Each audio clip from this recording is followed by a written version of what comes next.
Morning all. I'd like to show you a classic game of Bobby Fischer against Paul Keres. Paul Keres, for those of you who don't know, was an Estonian chess grandmaster and a renowned chess writer. He was among the world's top players from the mid-1930s to the mid-60s. He narrowly missed a chance at the World Championship match on 5 occasions. He won the Avro 1938 tournament, and there were negotiations for a title match against Alexander Alekhine, but the match never took place due to World War II. After the war, Keres was runner-up in the candidates tournament on 4 consecutive occasions. So due to these other strong results, many chess historians consider Paul Keres the strongest player never to become world champion, and he was even nicknamed Paul II, the Eternal Second, and also the Crown Prince of Chess. So he was the only player in chess history to defeat 9 undisputed world champions. So let's have a look at this game.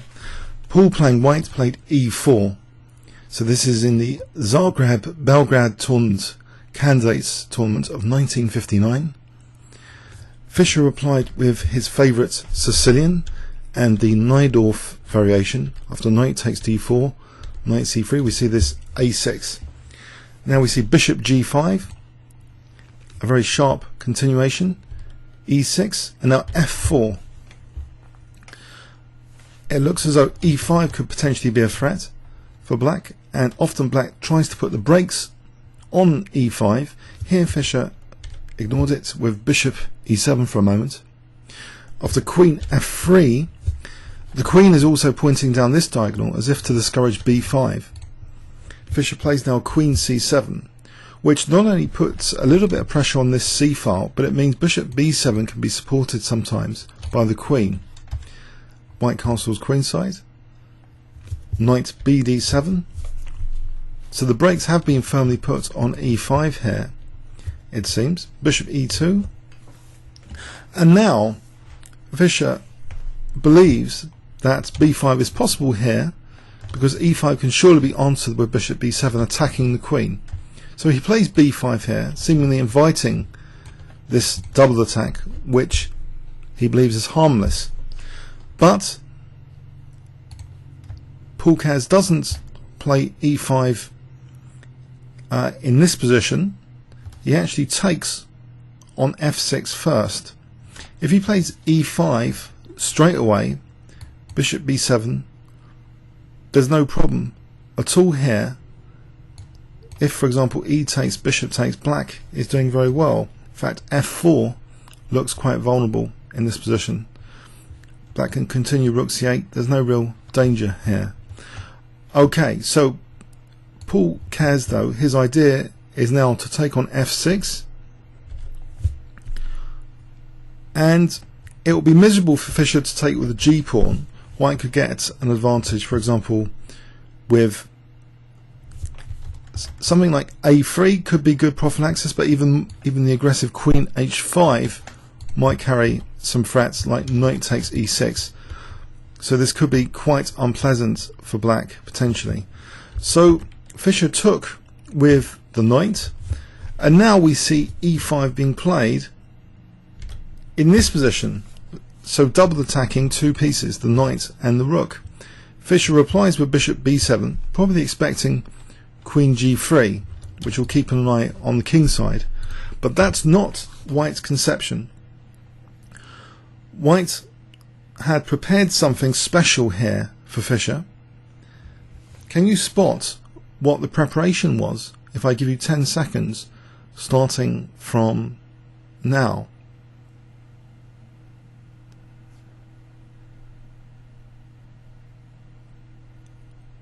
Okay, special preparation.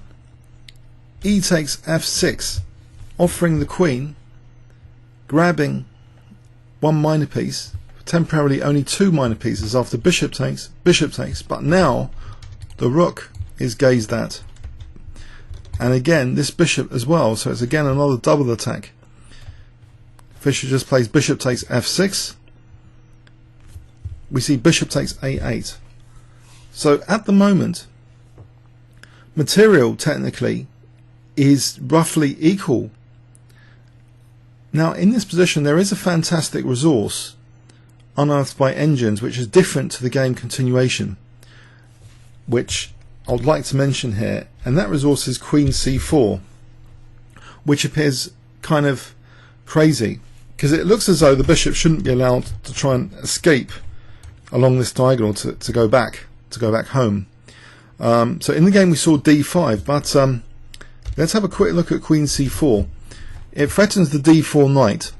For example, now knight DE2, black can play bishop takes, knight takes, B4, knight E4, which is supported by that bishop on A8.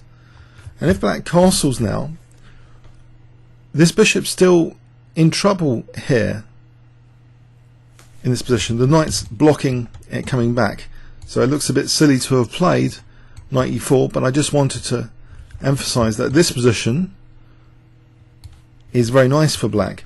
Now if we go back to Queen C4, what can white do here? If knight CE2, that offers the A2 pawn, which can be taken, and you know, the bishop, if it comes back, let's say the bishop comes back here, black has a good position here. If castling, there's quite a few threats in this position. For example, check and queen takes b2, and this might actually be very, very good for white. For example, rook he1, check, queen takes, and what is white doing? If rook b1, for example, queen a2, the queen's coming back, and this is a bit precarious for white. So it's a very interesting continuation here, this queen c4 computer resource. And you might think, well, hold on, there was something wrong with that, surely, that white could have flung in a check. The thing is, king f8, and now the knight's holding on to the bishop, and if knight ce2 to hold on to the knight, then a nudge with e5, and black ends up better here. What can white do? He's losing material here, and it's going to be worse. If he tries, for example, b3, queen c5, and this would be nice for black. So anyway, in the game though, Fischer tried to lock the bishop immediately with d5, and we saw bishop takes d5 with the black king still in the center. This looks a bit scary. This rook is over there. How is black going to get this rook out? Fischer takes on d4, a very accurate move. Rook takes d4, e takes d5, inviting a very scary check, but also knight takes d5 looks very dangerous. Queen c5, check, king f8. So for the moment it looks as though, okay, two rooks and the exchange down, knight versus rook, but this rook's not doing anything. c3 supporting the rook, and now Fischer creates an evacuation plan for the rook with h5. Very exciting stuff to try and resourcefully get the rook out like this. For example, challenging the center at some point, or rook e6. And Keres is keen to lock this rook out. He plays f5, trying to create a lock on this rook with f6. Fischer goes rook h6 anyway, and we see f6. Okay, now if Fischer gives back, sacrifices the exchange, this isn't so hot. Even if he keeps his pawns intact with the check here, two rooks versus the queen is not going to mean too much in this kind of position. Might be even slightly better. So Fischer has to accept double pawns, not losing the exchange. And we see knight f4, and this still looks quite dangerous for black. h4, because otherwise if white plays h4, that could actually be a serious positional threat potentially for white at some point. But black plays h4 here. We see check, king g7, rook e8, threatening mate now, mating, a mating net with check, check, and let's just show you that. This would be a mating net here, like this. So what does Fischer do here with the two rooks on the back row? He plays check. He tries to drive this knight back. King d2 check. The knight's driven back, and now he has an opportunity to use his rook g6, and he's doing very well now, despite White's amazing innovation in the opening. g3, and now a very strong move indeed. Instead of hg, actually the move f5 is played, and it's even got an idea that maybe h3, and then that pawn's quite advanced. Don't dissolve it. And if taking here, f4, and the point is that f3 is like a menace. So f5, very strong move by Fischer. He's holding on to this pawn. It could be a useful asset. White plays check, and now gets rid of a pair of rooks. And now this pawn, which could be dangerous, if Fischer's going to play h3, that could be dangerous after taking there. White snaps this off. So there's a choice of two pawns here. Which one to take? Well, actually, in the game, Fischer took the h2 one. Perhaps it's a little bit stronger to play queen takes h4, because it's very difficult to defend this h2 pawn. But also this f pawn is getting out of the way of the f pawn, and this would be very dangerous as well. There might not even be an immediate rush to take on h2. Black's principal threats, well, include queen takes h2, but also f4 potentially. In the game though, queen takes h2 was played, and this allows rook d4, not only defending that pawn, but that pawn is important to hold up these pawns, like g5 held up a little bit. But still, black technically is doing very well. Queen h1. So the queen is now threatening to be a menace with queen b1. King c2, preventing queen b1. King e5, the king steps in. So White is trying to set up a fortress to try and draw this position potentially.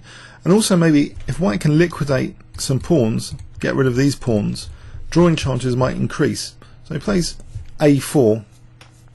Black's asset though, a major asset in this position, is this passed pawn. If this passed pawn can be got going, then it's very bad for White. Queen f1, the knight is attacked, it moves. Check. King b3, and now Fischer plays b takes a4 check, and this presents some problems. Let's have a quick look. If rook takes a4, queen d2 is apparently a very strong move in this position, threatening check. This knight is a bit in trouble, so if knight a2, this doesn't look right for White to have to do this. Now f4 is very dangerous. This passed pawn is very dangerous indeed. So let's go back. In the game, actually, Keres didn't take on a4. He actually played king a3, and now Fischer played queen c2, attacking the knight. Now after knight d3 check, black is threatening mate, so here, after stepping back with the king, b3 mate has to be stopped. We see knight c5. And it still looks as though White's going to be collecting these two pawns. Queen c1, threatening check now, and queen takes b2. Rook takes a4. And now in this position, again, f4 here looks like a very powerful resource to try and start using this pawn. In fact, Fischer played queen e3, attacking the knight. Now knight takes a6 was played, and now f4. This pawn is just really dangerous here. Rook d4. And f3 looks as though it's possible here, but king f5 was played. Knight b4. Queen e7, pinning the knight, and it looks again as though f3 is on the cards. King b3, unpinning. Now grabbing this h pawn, meaning two connected passed pawns now. Knight d3, holding on to the f4 pawn. c4, White has ambitions with his c pawn as well. Queen g3, attacking the knight, or rather pinning it. It's protected by the rook on d4. And now Fischer is starting to be prepared like this, and this queen will eye also c7 if it sits there. c5, f3, king c4, f2. It's getting very critical. White now takes this off. So can his c-pawn help him after c6? Well, Fischer's not convinced. He plays queen takes b2. Not worried about that pawn for a moment. It can't step forward because of the check. And taking on c7 if it steps forward. King c5. Check. King d5. And white is in real trouble. Fischer played g4.